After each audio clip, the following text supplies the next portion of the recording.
भारत में मुग़ल एम्पायर को इस्टेब्लिश करने वाला रूलर बाबर बहुत लंबे समय तक भारत पर रूल नहीं कर पाया और सिर्फ 1526 से 1530 महज 4 साल बीतने के बाद वो मर जाता है।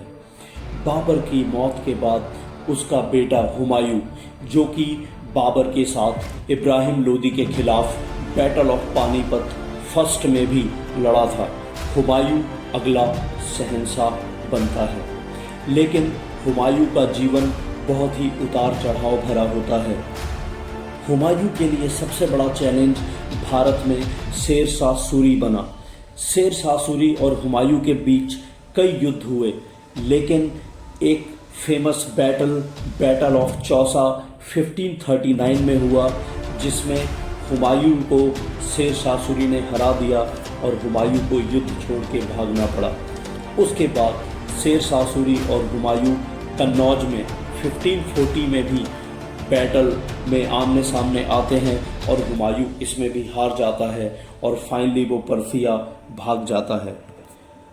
हुमायूं 1540 में भागने के बाद 1555 तक 15 सालों तक भारत में नहीं आ पाता है, क्योंकि यहाँ पर शेर शाह सूरी ने अपना एडमिनिस्ट्रेशन, अपना रूल दिल्ली, आगरा, बिहार, बंगाल में फैला लिया था। इसलिए हुमायूं 1555 में शेर शाह सूरी के मरने के बाद भारत आता है, लेकिन यहाँ भी उसकी बदकिस्मती उसका पीछा नहीं छोड़ती। महज 1 साल के बाद 1556 में हुमायूं अपनी लाइब्रेरी की छत से नीचे गिर जाता है, जिसकी वजह से उसका सर, उसका हेड फ्रैक्चर हो जाता है और वो मर जाता है। शेर शाह सूरी वो रूलर जिसने हुमायूं को भारत से बेदखल कर दिया था। भारत से भागने के बाद हुमायूं पर्सिया के शाह की शरण में चला जाता है। वहाँ वो 15 साल तक रहता है। फरीद खान, जो कि शेर शाह सूरी का असली नाम था, वो एक अफ़गान जागीरदार का बेटा था। ये बात बहुत कम लोग जानते हैं कि शेर शाह सूरी वास्तव में बाबर के आर्मी में ही पहले काम करता था और वो बाबर की आर्मी में एक बहुत ही छोटे पोस्ट पे था। इसके बाद शेर शाह सूरी बिहार के गवर्नर बहार खान की आर्मी में काम करना शुरू कर देता है। बहार खान उसकी समझदारी, उसकी ताकत से खुश होकर उसको अपना खास आदमी बना लेते हैं। बहार खान ने उसको एक टाइटल भी दिया था जिसका नाम था शेर खान। उसको शेर खान भी कहा जाता था। बाद में वो इसी नाम से शेर शाह के नाम से प्रचलित हुआ, फेमस हुआ। शेर शाह उसका नाम इसलिए भी पड़ा क्योंकि उसने शेर घाटी में एक शेर को मारा था। हालांकि बहार खान, जो कि बिहार के गवर्नर थे, बहार खान की मौत के बाद उनका एक छोटा बेटा जिसका नाम जलाल था। जलाल बहुत छोटा था और उस समय में अगर कोई राजा माइनर होता था, छोटा होता था, बालक होता था, तो उसके बिहाफ पे कोई और रूल करता था जिसको उसका रीजेंट कहते थे। तो ठीक उसी तरह जिस तरह अकबर का रीजेंट बैरम खान बनेगा और यहाँ पर जलाल का रीजेंट बनता है शेर शाह सूरी। शेर शाह सूरी रीजेंट बनते ही अपनी ताकतों को बढ़ाने लगता है। मतलब एक रीजेंट एक तरह से राजा ही होता था जो छोटे राजा के बिहाफ पे रूल करता था। बिहार में शेर शाह सूरी की ताकत बढ़ रही थी, लेकिन जलाल, जो बहार खान का बेटा था, इससे परेशान था। जलाल अब महमूद शाह, जो कि बंगाल का गवर्नर था, उससे मदद मांगता है, लेकिन शेर शाह महमूद शाह को 1534 के युद्ध में हरा देता है और फिर 1538 में शेर शाह महमूद शाह पर अटैक करता है, वो भी बंगाल में, और बंगाल को भी जीत लेता है। शेर शाह सूरी की मौत कलिंजर फोर्ट पर अटैक करने के दौरान हो जाती है और उसके मरने के बाद वापस आ जाता है हुमायूं। वो भी 1 साल में मर जाता है। 1556 में अब एक नया एम्परर मिलता है मुग़ल एम्पायर को और वो था अकबर। अकबर का असली नाम जलालुद्दीन था। अकबर नाम उसको लोगों ने दिया था, जो कि अल्लाह का ही एक नाम है। 1556 से लेकर 1605 काफ़ी लंबे समय तक रूल अकबर ने किया था। महज 13 साल की उम्र में अकबर को एम्पेरर बनाया जाता है और अकबर के एम्पेरर बनने के बाद हेमचंद्र, जिसका नाम हेमू भी था, आदिल शाह का मिनिस्टर आगरा पर अटैक करता है और उसको जीत लेता है। इसके बाद हेमू दिल्ली की तरफ कूच करता है और हेमू, अकबर और हेमू की आर्मी पानीपत के दूसरे battle, second battle of Panipat, जो कि नवंबर 5 1556 में हुई थी, फाइनली इस वार में, इस बैटल में अकबर जीतता है और इसके बाद हेमू को मार दिया जाता है और अकबर दिल्ली, आगरा कैप्चर कर लेता है। अकबर का रीजेंट बैरम खान अकबर का सिपह सालार, अकबर का वारिश बनके अपने मुगल एम्पायर को आगे बढ़ाता है और बैरम खान के रहते हुए अकबर पंजाब, जौनपुर, अजमेर, ग्वालियर पे कब्जा कर लेता है। जब अकबर 18 साल का होता है, वो खुद से अपना शासन संभाल लेता है और बैरम खान को मक्का मदीना भेज देता है। लेकिन बैरम खान ने बहुत लोगों को मारा था, इसलिए बैरम खान को भी अफगान के लड़ाके मक्का मदीना जाते समय मार देते हैं। 1561 अधम खान, जो अकबर का ही एक ऑफिसर था, मालवा के 5 बहादुर को हरा के मालवा जीत लेता है। 1564 गोंडवाना अकबर के द्वारा जीता जाता है। इसी बीच मिर्जा हाकिम, जो अकबर का सौतेला भाई था, हुमायूं का ही बेटा था लेकिन सौतेला भाई था, ये अफगानिस्तान में शासक था जो कि अकबर के खिलाफ रिबेलियन करता रहता था। 1568 अकबर चित्तौड़ जीत लेता है। 1569 रैथम्बोर और 1579 मिर्जा हाकिम के रिवोल्ट को वो दोबारा से सप्रेस करता है।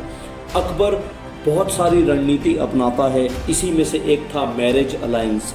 अकबर जोधाबाई से विवाह करता है।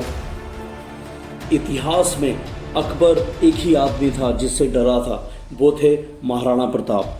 महाराणा प्रताप के सामने अकबर ने कभी भी युद्ध में हिस्सा नहीं लिया, क्योंकि महाराणा प्रताप का एक किस्सा बहुत मशहूर था जिसमें उन्होंने बहलोल खान को उसके घोड़े समेत बीचों बीच से काट दिया था।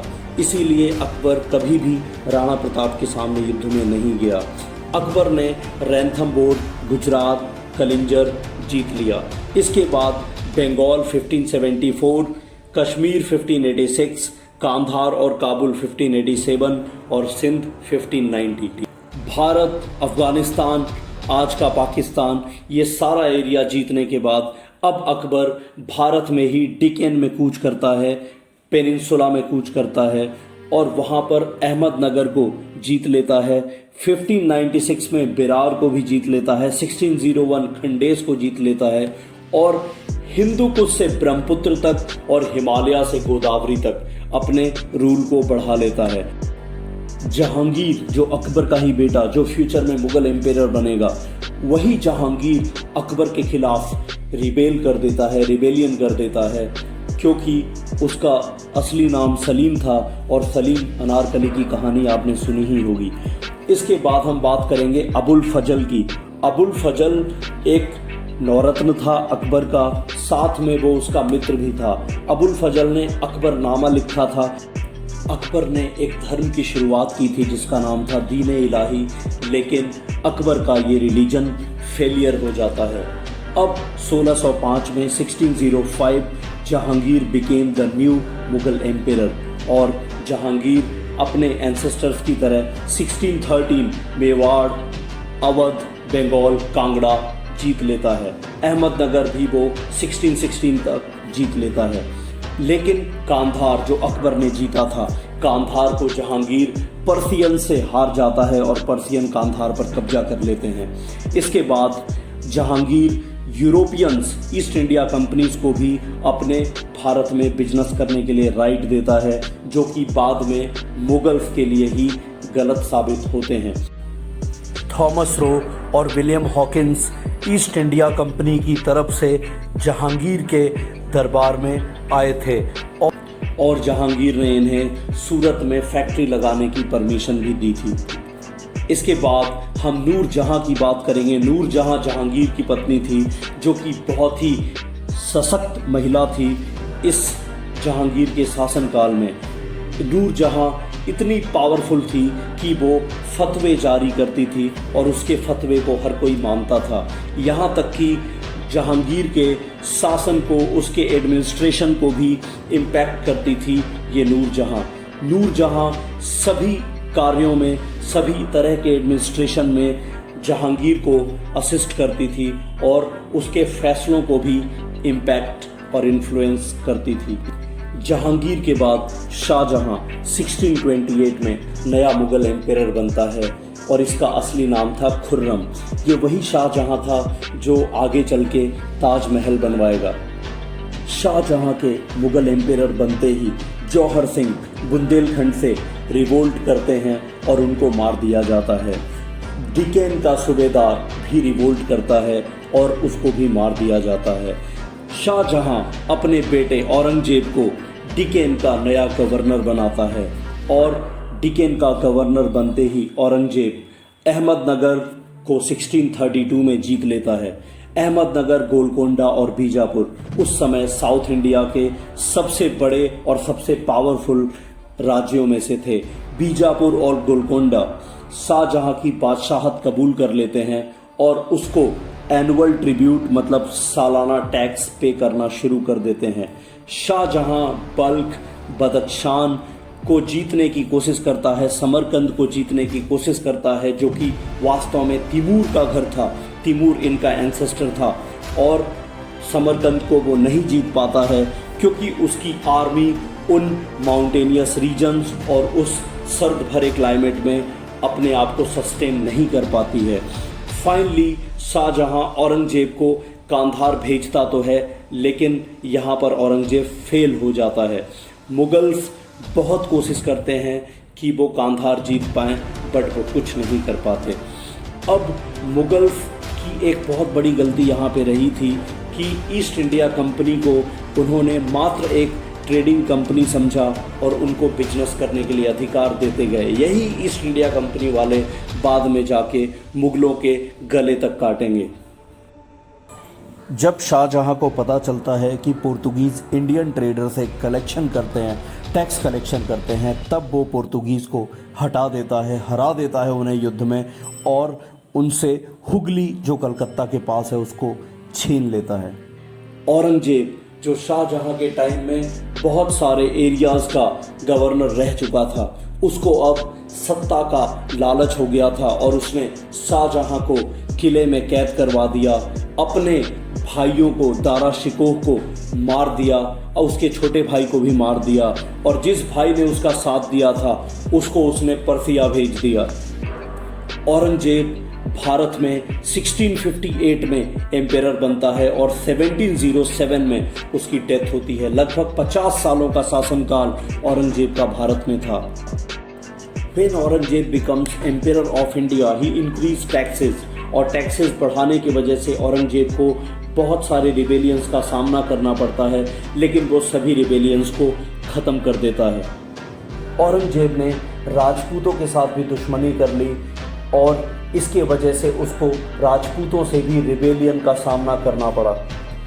जहांगीर ने गुरु अर्जुन देव को मार दिया था, जिसके वजह से सिखों के साथ मुगलों की दुश्मनी शुरू हो गई थी और औरंगजेब ने भी उसको आगे ही बढ़ाया, क्योंकि औरंगजेब ने गुरु तेग बहादुर को पकड़ने के बाद उनको दो ऑप्शन दिए, या तो आप अपने रिलीजन को छोड़ दो और मुस्लिम बन जाओ या फिर डेथ। और गुरु तेग बहादुर ने डेथ को चुना और वो शहीद हो गए। उनकी शहादत का बदला लेने के लिए सिखों ने भी खालसा बनाया और औरंगजेब पर अटैक किया। हालांकि औरंगजेब की मौत के बाद सिखों ने अपना एम्पायर पूरी तरह से इस्टेब्लिश कर लिया था। औरंगजेब को सबसे तगड़ी टक्कर देने वाली जो कौम थी वो थी मराठा, और मराठाओं ने औरंगजेब की नाक में दम कर दिया, खास करके शिवाजी। औरंगजेब मराठाओं की आर्मी से, मराठाओं के अटैक से इतना परेशान हुआ कि वो खुद दिल्ली छोड़ के डिकेन के कैंपेन्स में मराठाओं के सामने आ गया। हालांकि औरंगजेब उस समय बूढ़ा हो चुका था। औरंगजेब ने अपना पूरा जीवन सिर्फ लड़ाई में बिता दिया और औरंगजेब के इतने सारे वार्स में पार्टिसिपेट करने की वजह से मुग़ल ट्रेजरी, मुग़ल का खजाना बहुत ही कमज़ोर पड़ चुका था। शिवाजी गुरिल्ला वारफेयर करने के लिए मशहूर थे और वो सैनिकों पर उस समय अटैक करते थे जब सैनिक तैयार नहीं होते थे। शिवाजी एक बहुत ही छोटी टुकड़ी के साथ एक बहुत बड़ी आर्मी पर अटैक करके उसको हरा देते थे। औरंगजेब ने शिवाजी को एक बार पकड़ तो लिया, लेकिन उनको पकड़ के रख नहीं पाया और शिवाजी वहाँ से भाग निकले। औरंगजेब की मौत 1707 में हो जाती है और इसके बाद मुग़ल एम्पायर के ख़त्म होने की शुरुआत होती है।